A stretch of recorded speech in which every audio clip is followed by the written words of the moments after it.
नमस्कार विद्यार्थी मित्रांनो, स्वागत आहे सर्वांचं आपल्या युट्यूब चॅनलवर. मित्रांनो, आजच्या या व्हिडिओमध्ये आपण मुंबई उच्च न्यायालय भरती बघा, छत्रपती संभाजीनगर नागपूर या खंडपीठाकरता जी भरती होणार आहे, तर यामध्ये आपण आतापर्यंत जे न्यायालयाचे पेपर झाले होते, मुंबई उच्च न्यायालयात जे काही परीक्षा झाल्या होत्या, तर त्या पेपरला विचारलेले प्रश्न यामध्ये आपण घेणार आहोत. बघा, लिपिक, शिपाई, स्टेनोग्राफर या सर्व पदांकरता हा व्हिडिओ अत्यंत महत्त्वपूर्ण असणार आहे. आणि महत्त्वपूर्ण म्हणजे यामध्ये आपण आतापर्यंत जे काही जीकेचे प्रश्न विचारण्यात आले होते, तर जीके वर आधारित, सामान्य ज्ञानावर आधारित प्रश्न आपण आजच्या या व्हिडिओच्या माध्यमातून घेणार आहोत. चला तर मग व्हिडिओला सुरुवात करूया. बघा विद्यार्थी मित्रो, पहिला प्रश्न या ठिकाणी आपल्या स्क्रीनवरती आहे. प्रश्न काय आहे बघा, प्रार्थना समाजाची स्थापना कोणत्या वर्षी आणि कुठे झाली? बघा, या ठिकाणी आपल्याला जो प्रार्थना समाज आहे, या प्रार्थना समाजाची स्थापना कोणत्या वर्षी आणि कोणत्या ठिकाणी झाली असा प्रश्न या ठिकाणी आपल्याला विचारलेला आहे. ओके, ऑप्शन बघा, एक आहे 1867 बॉम्बे, आताचे मुंबई. दोन आहे 1892 पुणा, म्हणजे आताचे पुणे. 1867 पुणा, आताचे पुणे. आणि 1892. तर विद्यार्थी मित्रो, प्रार्थना समाजाची स्थापना झाली होती बघा 1867 मध्ये. कधी? 1867 मध्ये. तर त्यामुळे हे दोन ऑप्शन या ठिकाणी एलिमिनेट. ओके, कधी झाली होती? 13 मार्च 1867. ओके, 13 मार्च 1867 मध्ये प्रार्थना समाजाची स्थापना झाली होती. आणि ही करण्यात आली होती विद्यार्थी मित्र कुठे? तर ही झाली होती मुंबई या ठिकाणी. कुठे झाली होती? मुंबई या ठिकाणी प्रार्थना समाजाची स्थापना करण्यात, म्हणजे आताचे मुंबई. ऑप्शन नंबर 1 1867 बॉम्बे, आताचे मुंबई हे या प्रश्नाचं योग्य उत्तर आहे. यानंतर पुढचा प्रश्न बघा, भारतीय लष्कराचे नवीन उपप्रमुख म्हणून कोणाची नियुक्ती करण्यात आली? ओके, भारतीय लष्कराचे नवीन उपप्रमुख म्हणून. तर विद्यार्थी मित्र, भारतीय लष्कराचे नवीन उपप्रमुख म्हणून जे आहे हे पुष्पेंद्र सिंग पाल. ओके, पुष्पेंद्र सिंग पाल यांची नियुक्ती करण्यात आलेली आहे. यानंतर पुढचा प्रश्न बघा, पुढील प्रश्न काय, खालीलपैकी ओके भारतातील कोणत्या राज्याची सीमा महाराष्ट्राला लागून नाही? ओके, गोवा, आंध्र प्रदेश, गुजरात, तेलंगणा. तर विद्यार्थी मित्र, गोवाची सीमा आहे, गुजरातची आहे, तेलंगणाची आहे, आंध्र प्रदेशची सीमा नाही. आणि आपल्याला काय विचारलेलं आहे? लागून नाही. त्यामुळे ऑप्शन नंबर 2 आंध्र प्रदेश हे आपल्या प्रश्नाचं योग्य उत्तर आहे. ओके, बघा, आपल्या महाराष्ट्र राज्याला विद्यार्थी मित्र या ठिकाणी एकूण जर म्हटलं तर 6 राज्यांच्या सीमा लागून येतात, ज्यामध्ये येतं गुजरात. ओके, पहा, गुजरात आहे, तेलंगणा आहे, गोवा आहे, कर्नाटक येतं. बघा विद्यार्थी मित्र, या ठिकाणी गुजरात, तेलंगणा, गोवा, कर्नाटक. त्यानंतर येतं मध्य प्रदेश, नंतर छत्तीसगड. तर या राज्यांच्या सीमा ज्या आहेत या महाराष्ट्राला लागून आहेत. एकूण किती आहेत? 6. ओके, 6 राज्यांच्या सीमा या महाराष्ट्राला लागून येतात. ओके, क्लिअर आहे सर्वांना? चला, यानंतर पुढचा प्रश्न घेऊया. पुढील प्रश्न बघा विद्यार्थी मित्र, काय, मुख्यमंत्री समृद्ध पंचायत राज अभियान कोणत्या राज्यात राबवण्यात येणार आहे? ओके, तर हे राज्य कोणते आहे? गुजरात, मध्य प्रदेश, तेलंगणा की महाराष्ट्र? तर हे महाराष्ट्र राज्यात राबवण्यात येणार आहे. ऑप्शन नंबर 4 महाराष्ट्र हे आपल्या प्रश्नाचं योग्य उत्तर आहे. यानंतर पुढचा प्रश्न बघा, स्पाइस टेस्ट ऑफ इंडिया म्हणून कोणत्या राज्याला ओळखल्या जाते? Okay, spice taste of India म्हणून कोणत्या राज्याला ओळखल्या जाते? महाराष्ट्र, तेलंगणा, मध्य प्रदेश की केरळ? विद्यार्थी मित्र, ऑप्शन नंबर 4 केरळ याला स्पाइस टेस्ट ऑफ इंडिया म्हणून ओळखल्या जाते. ओके, काय आहे? तर मसाल्याच्या व्यापाराचे हे प्रमुख केंद्र आहे. ओके, काय आहे? मसाल्याच्या व्यापाराचे प्रमुख केंद्र. मसाल्याच्या व्यापाराचे प्रमुख केंद्र म्हणून ओळखल्या जाते, स्पाइस टेस्ट ऑफ इंडिया. विद्यार्थी मित्र, व्हिडिओ आवडत असल्यास सर्वांनी व्हिडिओ लाईक करायचा आहे. आणि जर तुम्ही अजूनही आपल्या चॅनलला सबस्क्राईब केले नसेल, जर तुम्ही न्यायालय भरती तयारी करत असाल, तर सर्वांनी चॅनलला सबस्क्राईब करायचं आहे. आणि जर या प्रश्नांची तुम्हाला पीडीएफ हवी असेल, तर पीडीएफ मिळवण्याकरता आपलं टेलिग्राम चॅनल तुम्ही जॉईन करायचं आहे, ज्याची लिंक या व्हिडिओच्या डिस्क्रिप्शन बॉक्समध्ये आहे, किंवा कमेंटमध्ये पीडीएफ मेसेज करायचा आहे, तुम्हाला लिंक त्या ठिकाणी सेंड करून दिल्या जाईल. ओके, चला, यानंतर पुढचा प्रश्न बघा, कामाच्या ठिकाणी महिलांची सुरक्षितता वाढवण्यासाठी, ओके, कामाच्या ठिकाणी महिलांची सुरक्षितता वाढवण्यासाठी उत्तर प्रदेश सरकारने 2025 मध्ये कोणता उपक्रम सुरू केला होता? तर बघा, she portal, she box portal, woman power line 1090 की मिशन शक्ती? या ठिकाणी मिशन शक्ती हा उपक्रम जो आहे तो सुरू करण्यात आला होता. ऑप्शन नंबर 4 आपल्या प्रश्नाचं योग्य उत्तर आहे. यानंतर पुढचा प्रश्न बघा, महाराष्ट्राच्या कोणत्या जिल्ह्यात अजिंठा लेण्या आहेत? ओके, महाराष्ट्राच्या कोणत्या जिल्ह्यात अजिंठा लेण्या आहेत? नाशिक, पालघर, छत्रपती संभाजीनगर की वर्धा? तर अजिंठाच्या ज्या लेण्या येतात, वेरूळ अजिंठाच्या, या छत्रपती संभाजीनगर मध्ये येतात. कुठे येतात? छत्रपती संभाजीनगर या जिल्ह्यामध्ये येतात. ओके, छत्रपती संभाजीनगर हे आपल्या प्रश्नाचं योग्य उत्तर आहे. अजिंठ्यासोबतच कोणत्या लेण्या प्रसिद्ध आहेत?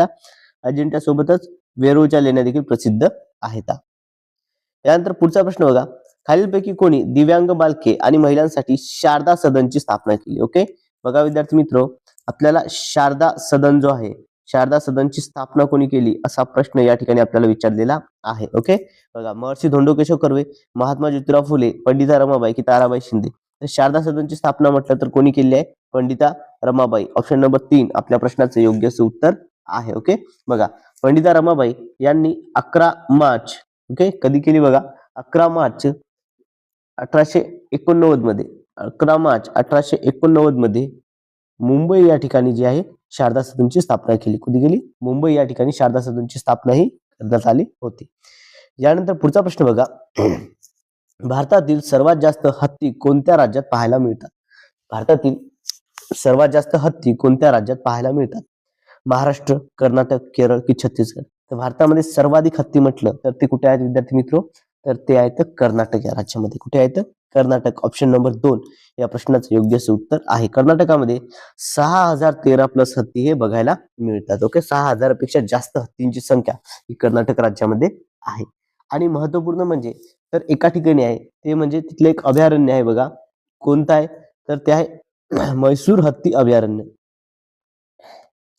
म्हैसूर हत्ती अभयारण्य या ठिकाणी या आहेत. ओके, म्हैसूर हत्ती अभयारण्यामध्ये हे हत्ती सर्वात जास्त त्या ठिकाणी बघायला मिळतात. विद्यार्थी मित्र, व्हिडिओ आवडत असल्यास सर्वांनी व्हिडिओला लाईक करायचं आहे. ओके, जर तुम्ही अजूनही व्हिडिओला लाईक केलं नसेल तर सर्वांनी व्हिडिओला लाईक करायचं आहे.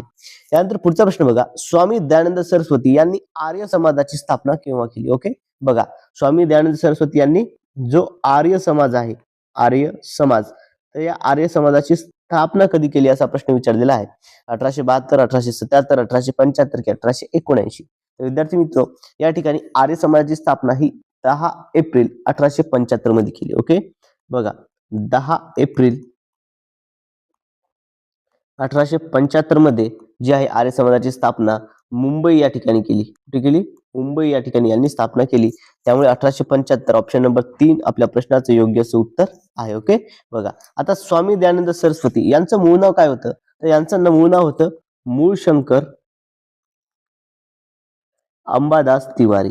ओके, बघा, मूळशंकर अंबादास तिवारी हे यांचं मूळ नाव होतं. स्वामी दयानंद सरस्वती यांचं मूळ नाव मूळशंकर अंबादास तिवारी हे होतं. ओके, चला विद्यार्थी मित्र, या ठिकाणी ऍडिशनल इन्फॉर्मेशन देखील आपण पाहतो. म्हणजेच या ठिकाणी जर तुम्हाला कुठल्याही पद्धतीने जर हा प्रश्न विचारण्यात आला तर त्या ठिकाणी तुमचं उत्तर त्या ठिकाणी चुकता कामा नये. ओके, चला, एक वेळ व्हिडिओला सर्वांनी लाईक करायचं आहे आणि जर अजूनही चॅनलला सबस्क्राईब केलं नसेल तर सर्वांनी चॅनलला सबस्क्राईब करायचं आहे विद्यार्थी मित्र. यानंतर पुढचा प्रश्न घेऊया. पुढील प्रश्न बघा, भारतीय राज्यघटनेच्या खालीलपैकी कोणत्या अनुच्छेदांतर्गत ओके भारतीय निवडणूक आयोगाची तरतूद करण्यात आली आहे? ओके, म्हणजेच काय, या ठिकाणी जो निवडणूक आयोग आहे, ओके, निवडणूक आयोग, तर निवडणूक आयोगाची स्थापना कधी केली असा प्रश्न विचारलेला आहे. कोणत्या कलमानुसार झालेली आहे? अनुच्छेद 151, अनुच्छेद 324, अनुच्छेद 348 की अनुच्छेद 148? तर निवडणूक आयोगाची स्थापना जी आहे ही कलम 324 नुसार झाली आहे. ओके, बघा, कोणत्या कलमानुसार झालेली आहे? कलम 324 नुसार जी आहे ही निवडणूक आयोगाची स्थापना झालेली आहे. कधी झाली बरं निवडणूक आयोगाची स्थापना? जर म्हटलं, स्थापना देखील महत्वपूर्ण आहे, माहिती असणं आपल्याला. ओके, कधी झाली होती? तर निवडणूक आयोगाची जी स्थापना आहे विद्यार्थी मित्र, ही बघा, ही झाली होती 25 जानेवारी 1950 मध्ये. ओके, 25 जानेवारी 1950 ला जी निवडणूक आयोगाची स्थापना ही झालेली होती. आणि हा दिवस जो आहे देशभरामध्ये राष्ट्रीय मतदार दिन म्हणून साजरा केला जातो. राष्ट्रीय मतदार दिन म्हणून जो आहे हा दिवस साजरा केला जात असतो. ओके, क्लिअर आहे सर्वांना? बघा विद्यार्थी मित्र, जर तुम्ही न्यायालय भरती तयारी करत असाल आणि जर तुम्ही अजूनही आपल्या चॅनलला सबस्क्राईब केलं नसेल ना, तर सर्वांनी चॅनलला सबस्क्राईब करायचं आहे आणि सोबतच व्हिडिओला लाईक देखील करायचं आहे. आणि विद्यार्थी मित्र, जर तुम्हाला या प्रश्नांची ही पीडीएफ हवी असेल तर ही पीडीएफ मिळवण्याकरता तुम्ही आपलं टेलिग्राम चॅनल जॉईन करायचं आहे, ज्याची लिंक या व्हिडिओच्या डिस्क्रिप्शन बॉक्समध्ये दिली आहे, किंवा कमेंटमध्ये या ठिकाणी पीडीएफ मेसेज करायचा आहे, तुम्हाला त्या ठिकाणी लिंक ही सेंड करून दिल्या जाईल. ओके, बघा, आपल्या या चॅनलवरती आपण न्यायालय भरतीचे आतापर्यंत जे काही पेपर झाले तर त्या पेपर मधील जे काही प्रश्न विचार झाले ते प्रश्न आपण या ठिकाणी घेणार आहोत. सर्व पेपर्स या ठिकाणी घेणार आहोत. त्यामुळे सर्वांनी चॅनलला सबस्क्राईब करायचं आहे. यानंतर पुढचा प्रश्न बघा, 2025 मध्ये कोणत्या राज्याने भारताच्या 38व्या राष्ट्रीय क्रीडा स्पर्धांचे आयोजन केले होते? ओके, 38व्या ज्या राष्ट्रीय क्रीडा स्पर्धा होता याचं आयोजन कोणत्या राज्याने केलं होतं? गुजरात, महाराष्ट्र, कर्नाटक की उत्तराखंड? तर विद्यार्थी मित्रो, या ठिकाणी ऑप्शन नंबर 4 उत्तराखंड हे आपल्या प्रश्नाचं योग्य उत्तर आहे. ओके, उत्तराखंड या ठिकाणी राष्ट्रीय क्रीडा स्पर्धा ज्या होत्या 38व्या याचं आयोजन हे करण्यात आलं होतं. यानंतर पुढचा प्रश्न बघा, महाराष्ट्राच्या सुमारे 75% भूभाग कोणत्या नदी प्रणालीद्वारे बंगालच्या उपसागरात वाहत जात असतो? ओके, बघा व्यापलेला आहे आणि जी नदी कोणती आहे ती बंगालच्या उपसागराला वाहते. तर कोणत्या नदीने आहे? बघा, शास्त्री वशिष्ठी, उल्हास सावित्री, गोदावरी कृष्णा की नर्मदा तापी? तर विद्यार्थी मित्रो, ऑप्शन नंबर 3 या ठिकाणी गोदावरी कृष्णा हे आपल्या प्रश्नाचं योग्य उत्तर आहे. ओके, गोदावरी कृष्णा या बंगालच्या उपसागराला जाऊन मिळणाऱ्या नद्या आहेत. यानंतर पुढचा प्रश्न बघा, सर्वंट्स ऑफ इंडिया या सोसायटीची स्थापना खालीलपैकी कोणी केली? ओके, सर्वंट्स ऑफ इंडिया यालाच काय म्हणतात आपण, कोणी केली आहे बरं? तर बघा या ठिकाणी ऑप्शन श्रीनिवास शास्त्री, गोपाळकृष्ण गोखले, बाळ गंगाधर टिळक की दादाभाई नौरोजी? तर सर्वंट्स ऑफ इंडिया याची स्थापना जी आहे ही गोपाळकृष्ण गोखले यांनी केली आहे. ओके, गोपाळकृष्ण गोखले हे या प्रश्नाचं योग्य उत्तर आहे. आता बघा, गोपाळकृष्ण गोखले यांनी 12 जून 1905 मध्ये 12 जून 1905 मध्ये जे आहे या ठिकाणी पुणे या ठिकाणी सर्वंट्स ऑफ इंडिया या सोसायटीची स्थापना केली. ओके, कुठे केली? तर पुणे या ठिकाणी केली होती. आता बघा विद्यार्थी मित्रो, यामध्ये काही घटक आपल्याला समजून घ्यायचे आहेत. सर्वंट्स ऑफ इंडिया या ठिकाणी हा बघा, सर्वंट्स ऑफ इंडिया म्हणजेच काय, कोणती आहे बरं या ठिकाणी? ओके, कोणती म्हणता येईल आपल्याला या ठिकाणी? सर्वंट्स ऑफ इंडिया म्हणजे नेमकी कोणती आहे? तर यालाच जे आहे तर भारत सेवक समाज म्हणतात. काय म्हणतात? भारत सेवक समाज. सर्वंट्स ऑफ इंडिया म्हणजेच काय? भारत सेवक समाज. याचं काय? नामदार गोखले. ओके, नामदार गोखले म्हणजेच गोपाळकृष्ण गोखले. नामदार गोखले म्हणजेच काय?